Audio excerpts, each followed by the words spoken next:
ये उथल पुथल जीवन की अस्थिरता, मन का अनियंत्रण, चित्त की अस्थिरता,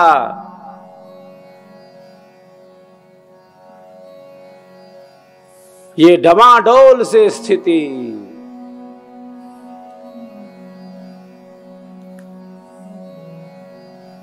ये अनियंत्रण,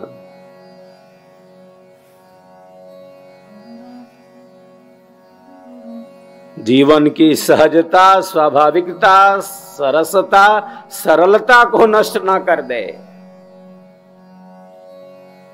जो शांति में स्थित है वो तो स्थित है।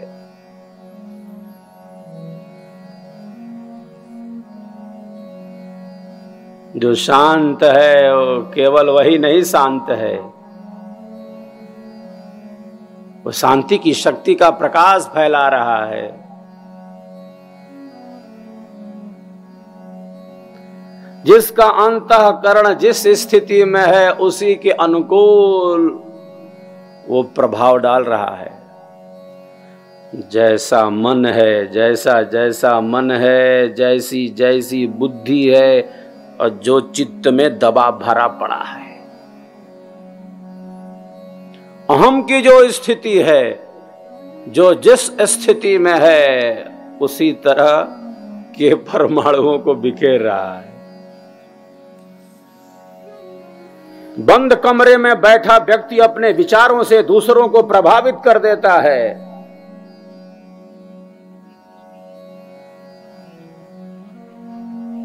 विचार कैसे भी हो, जैसे हो उसके विचार, शुभ हो शुभ ना हो, पवित्र हो पवित्र ना हो, धर्म युक्त हो अधर्म वाले हो, वो पाप हो वो पुण्य हो, धर्म हो अधर्म हो, वो विधि हो निषेध हो, जिस प्रकार के विचार हैं, जिस प्रकार के विचार हैं वैसी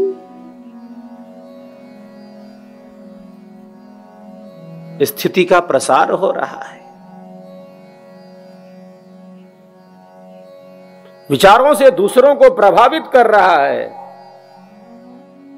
जो शांत है वो केवल खुद शांत नहीं है, वो शांति की शक्ति का प्रसार कर रहा है।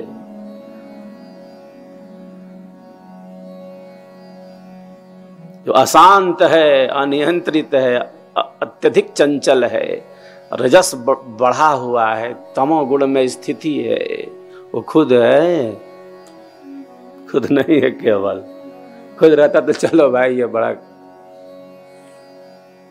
तो दूसरे को भी अपनी स्थिति के अनुकूल बनाने लगता है। संगति अपना असर दिखाती है, क्योंकि सामने वाले का अंतःकरण किस स्थिति में है। पूर्ण शुद्ध हो गया है क्या अंतःकरण, कि कोई प्रभाव नहीं पड़ेगा? आंतरिक स्थिति इतनी मजबूत है क्या कि बाहर के कोलाहल से असर नहीं पड़ेगा? भीतर की स्थिति क्या है कि बाहर की उठापटक से असर न पड़े? इतनी श्रेष्ठ स्थिति तो है ले कि बाहर जो हो रहा है, हम स्थित हैं अपने आनंद में। हम देख रहे हैं सबको साक्षी रूप से, असंग हो गए हम।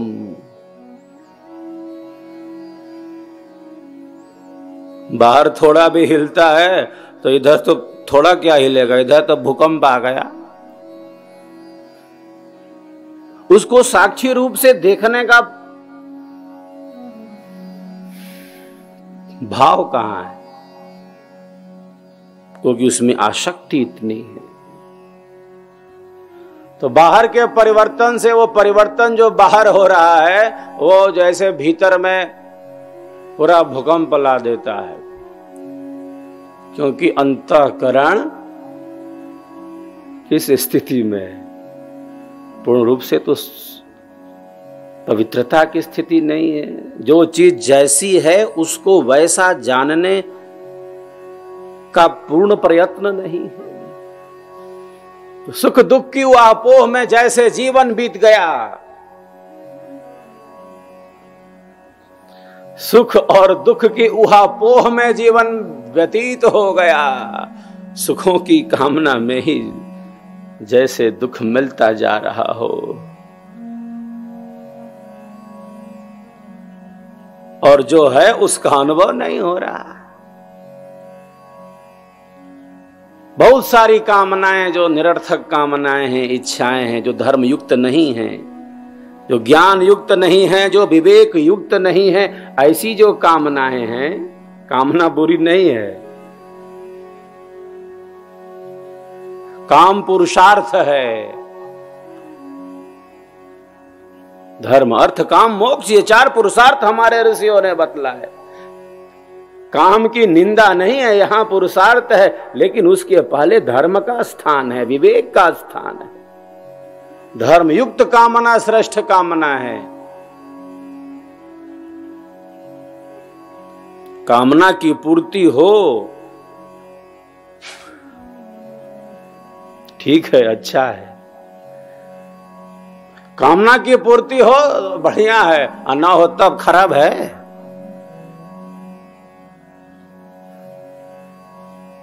हमारी इच्छाओं की पूर्ति नहीं हुई तो क्या बुरा है?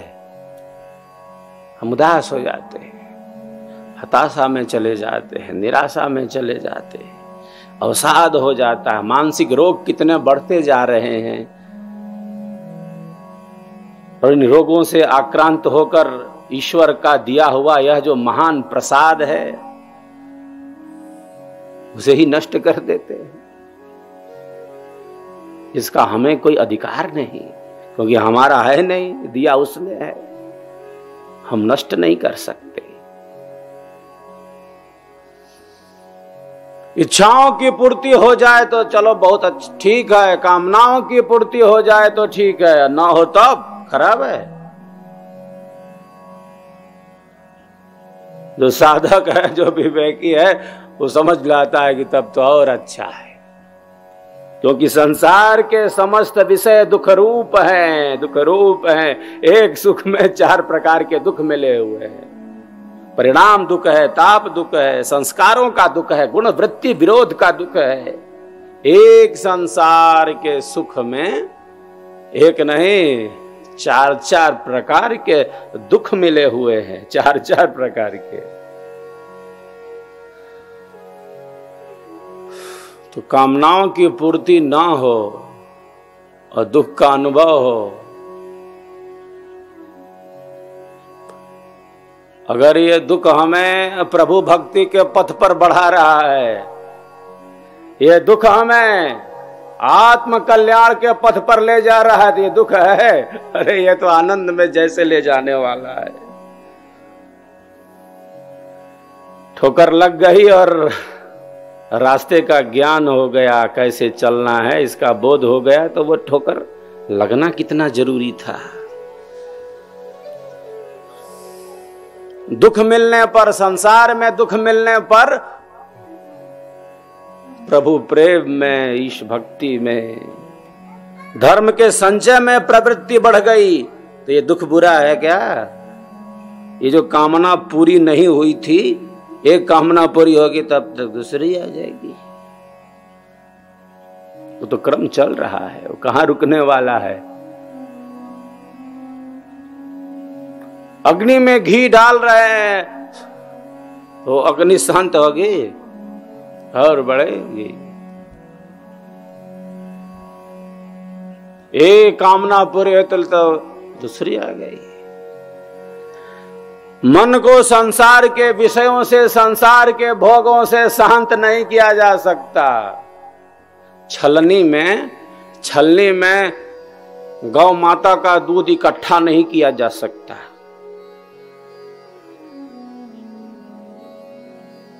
सब गायों का दूध लेना और छलनी में दूध लेना, कोई दूध एकत्रित नहीं किया जा सकता। संसार के विषयों से मन को तृप्त नहीं किया जा सकता।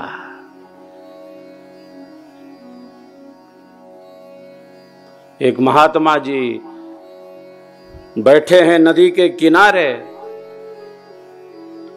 प्रातःकाल जाकर बैठ जाते हैं।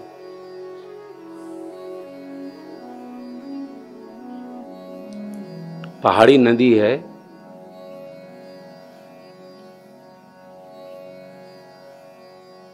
पहाड़ पर कहते भूस्खलन हो रहा है, लैंडस्लाइड।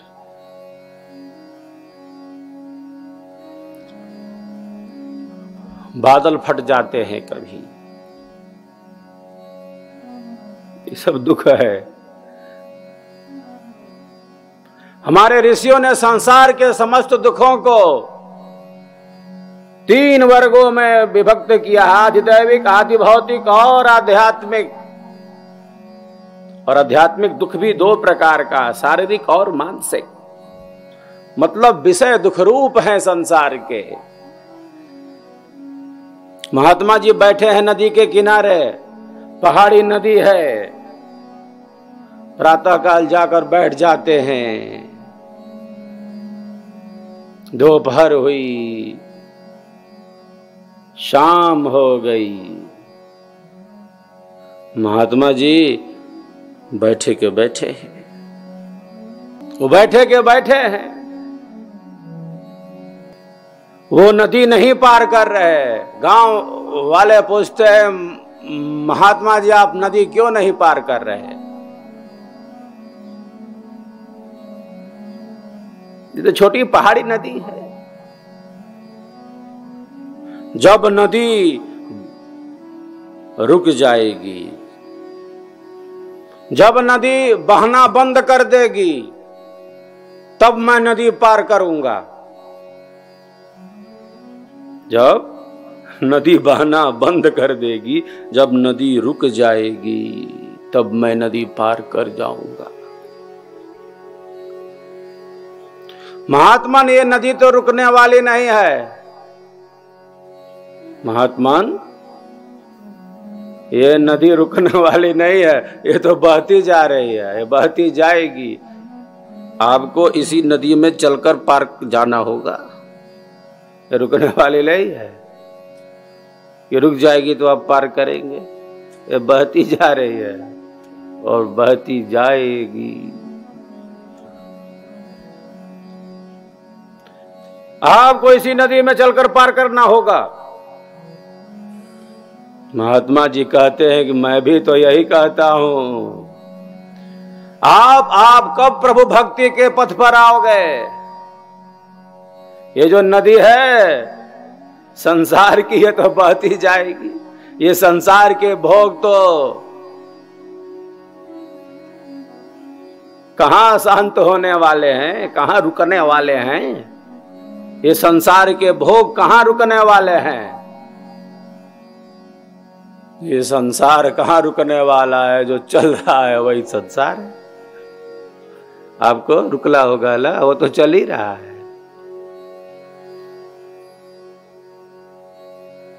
संसार के भोग शांत नहीं होते। भोगों से वैराग्य ले, महाप्रभु की भजन करनी चाहिए। आचार्य श्री की वाणी है। ये कहां रुकने वाली है ये नदी? ये मन के जो संकल्प हैं, विकल्प हैं, ये कैसे जैसे भीतर की सहजता, सरलता को नष्ट कर दे रहे हैं। इतना उथल पुथल, इतनी अशांति।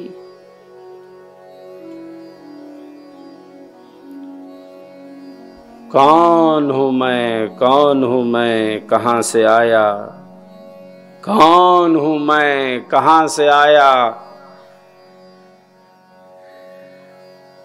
क्या कर रहा और जाना कहां है?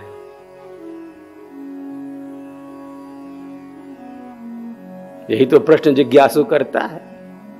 किम कारणम ब्रह्म कुतस्म जाता जीवाम केन कुछ संप्रतिष्ठा अधिष्ठिता केन सुखेतरेषु वर्तामहे ब्रह्मविदो व्यवस्थाम।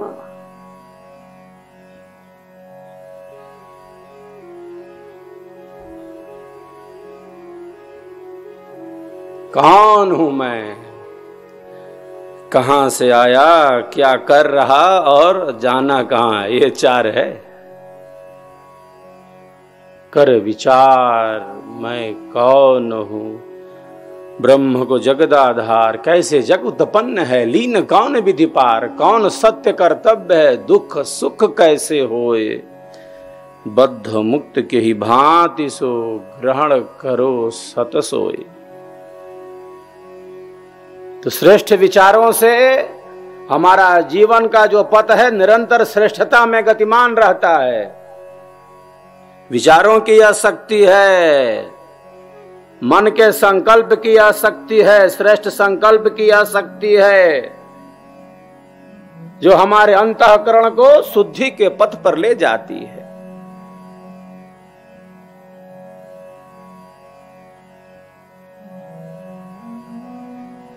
जो हमारे लिए कल्याणकारी है उसका हम त्याग नहीं कर सकते, उसका ही अभ्यास करते हैं, करना चाहिए। नित्य प्रतिदिन धर्म का संचय, जो हमारे लिए कल्याणकारी है वह हमारे पास हो, वह आंतरिक धन हो। अगर चिंतन में केवल आसक्ति और मोह है, प्रारंभ में चिंतन ही अगर विपरीत है, धर्म के अनुकूल नहीं है,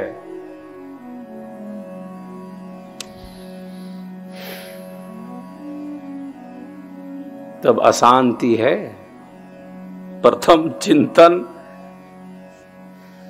श्रेष्ठ हो, संकल्प शुभ हो। तन्मे मनः शिव संकल्पमस्तु, हमारा मन कल्याणकारी विचारों वाला।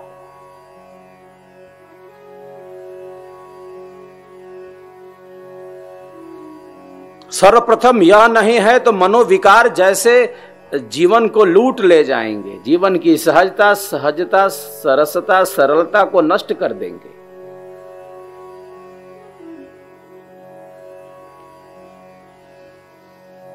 ध्यायतो विषयान् पुंसः संगस्ते सुपजायते, संगात् संजायते कामः, कामात् क्रोधोऽभिजायते, क्रोधात् भवति सम्मोहः, सम्मोहात् स्मृति विभ्रमः, स्मृति भ्रंशात् बुद्धिनाशो, बुद्धिनाशात् प्रणश्यति। गीता में योगीराज कितने सहज शब्दों में अर्जुन को बताते हैं। युद्ध की भूमि में दिया गया यह ज्ञान कितना उपयोगी है, पहले से कहीं ज्यादा आवश्यक एवं अनिवार्य हो गई है।